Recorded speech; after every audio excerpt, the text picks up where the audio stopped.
What is up? Dre's here again with another Retro Game Minute, and today I want to break out one of the GOATs, one of the greatest of all time, Resident Evil 4. This game was revolutionary.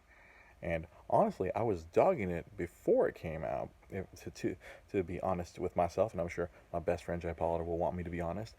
I was against this game initially because I thought it was going to be just like all the other Resident Evil games, which I was not a big fan of the older Resident Evil games. But the first time I saw Leon kick the head off of one of the villagers, I was like, wait, what? No, you have plenty of ammo. That's impossible. And yes, the game gives you plenty of ammo, lots of weapons.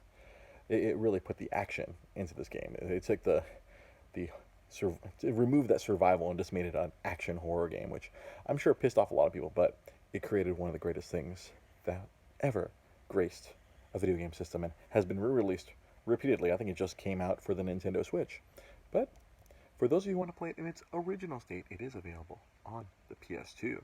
And side note, self-promotion time, if you go to our Facebook page, facebook.com/DreGP Podcast, we have a shop, and I have a few copies of these available if you want to buy one. If you have a functioning PS2 and you want to play Resident Evil 4, you can pick it up from me. You can support the podcast, support the show. Yes, Resident Evil 4, this game is amazing. It was very revolutionary. It created a lot of things. One of the things we got to see a lot in the further generations, like escort missions, the cutscene, having to, what was it, there's a phrase for it, and in the cutscenes, you have to react immediately. You have to be like, all of a sudden, if you didn't press X immediately, Krauser slit your throat, or you got impaled by something, but if you weren't paying attention.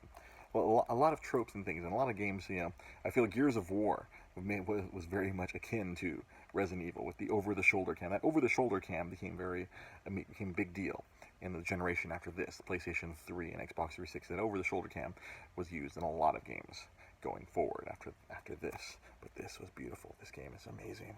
I've played it many times, and I've bought it many times. I've bought it on the GameCube. I bought it on the PS2. I bought it on the Xbox 360. I bought it on the Nintendo Wii. I bought it on iOS. I bought it on PS4.